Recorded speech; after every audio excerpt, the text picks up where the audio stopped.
Handa na ba kayo makipagbakbakan?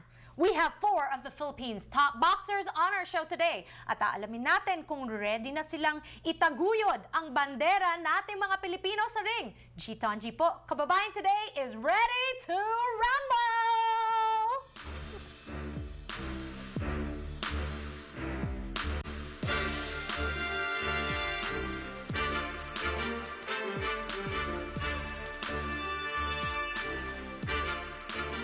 Magandang hapon po sa inyong lahat. Ako po si Gitonji. Sa mundo ng atletiko, lalo na sa Pilipinas, hinding-hindi mawawala ang boxing.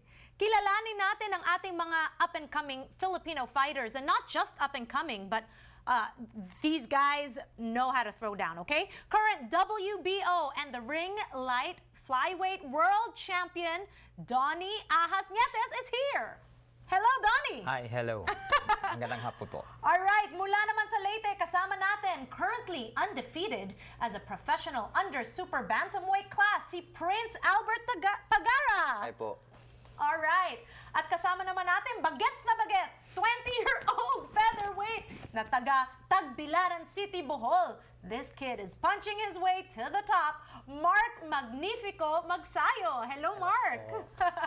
At 23-year-old naman, kuya ni Prince, junior welterweight WBO champion in 2011, representing Tagbilaran, Bohol, Jason El Nino Pagara. Hapon po sa lahat. Alright! Okay, so kasama natin sila on Kababayan today. Never pa akong na-sandwich ng mga boxer na ganito. Diba? Yun ang feeling, nakakatakot. Nakakatakot. So pag-usapan natin, nandito kayo sa Pilipinas because lalaban kayo this weekend. Pero bago natin pag-usapan ang laban ninyo, I have to admit, pagdating po sa boxing, wala talaga akong alam sa boxing. Ang alam ko lang talaga is yung lola ko, nung lumalaki ako, yun lang talaga yung pinapanood niya. Araw-araw yun talaga. So, ikwikwento nyo naman sa akin kung paano kayo napasok sa boxing at bakit ito yung career na chinus nyo, okay? So, simulan natin sa iyo, Albert. Saan ka lumaki sa Pilipinas? Sa Masin Leyte. Sa Leyte? Pero mga 5 years old, punta kami ng Cagayan. Doon ako lumaki. Sa Cagayan de Oro? Okay. At anong edad ka nagsimula ng boxing? 7 years old. 7. 7 pa lang? Oh. Ano yun? Sino nagturo sa'yo? Papa ko. Kasi boxingero yung papa ko. Kaya pala. So, nasa dugo talaga. Opo. Okay. At ikaw naman, Donnie, matagal ka na ring lumalaban, di ba? But, anong edad ka nagsimulang mag-boxing? Ako naman, nag-start ako mga 10 years old ako during the elementary day ko. Every lunchtime, nag-sparring ako ng mga kaklase ko. Hindi ka ba na-suspend nun? Hindi naman, every lunchtime naman yun.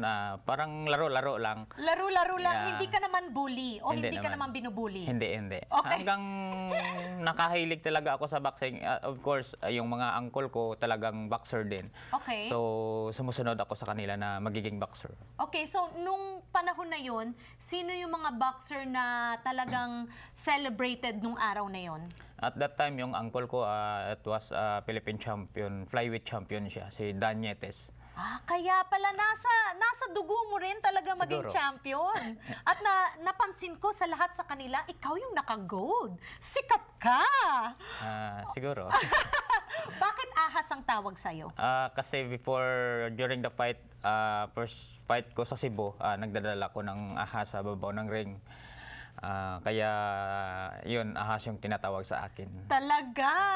Doon lang sa Cebu, sa Bacolod yung fight. Pero pag sa Manila lang or dito, hindi na ako nagdadala. Talaga? Yeah. Okay, alright. So ikaw naman, pag-usapan natin, bagets na bagets, ilang taon ka lang, Mark?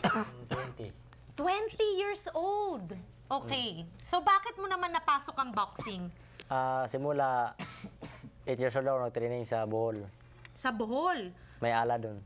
Okay, so paano nangyari yon? May nagdala ba sa'yo doon o talagang hilig mo nang mag-boxing? Kasi ang gwapo eh, oh! Oh! Paano yun? Pag nagbaboxing ka, yung kagwapuhan mo, paano? May black eye ka na. Paano Hindi, yun? okay lang yun, sanay na kami. Sanay na? Sanay na. Okay, so sinong nagdala sa'yo para mag-training ng boxing? Ako lang. Nagpunta ako sa ala at nakita ko yung lumaban si Pacquiao noon sa 2005. Okay, tapos sabi mo, Sabi ko gusto ko mag-boxing. gusto mo mag-boxing dahil kay Pacquiao. Kaya Pacquiao nakita ko siya, na-inspire ako. Okay. Mahaba-haba pa ang iyong karir. Bagets na Mahaba pa. bagets pa, di ba? Bata pa. Oo, bata pa. But already, you are in very good company, di ba? Lahat ng mga Pilipinong kasama mo, talaga naman, lahat kayo, meron na kayong mga fancy gold belts, di ba? Okay, pag-usapan naman natin, Jason, paano mo napasok ang boxing? Nagsimula ako ng boxing 8 years old kasi yung papa na din namin boxer. Nagsimula ako ng amateur pa lang 8 years old. Okay, bakit lahat kayo, batang-bata pa lang, talagang eto na yung gusto nyong gawin? Kasi Jason. Sanay na ganyan na sanay na Kasi boxer yung papa namin. Okay, so dahil nasa dugo ninyo, ano ba yon? May choice ba kayo o talagang hilig nyo rin? Hilig naman para makahawon sa kahirapan po. Alam mo, palagi ko naririnig yan. Pag-uusapan natin yan dito sa Kababayan Today, okay? Is it passion or dala ng pangangailangan? We'll be right back on Kababayan Today. Alright, kwekwentuhan natin ang ating mga poging boksingero at aalamin natin kung bakit boxing ang kanilang napiling profesyon. We'll be right back.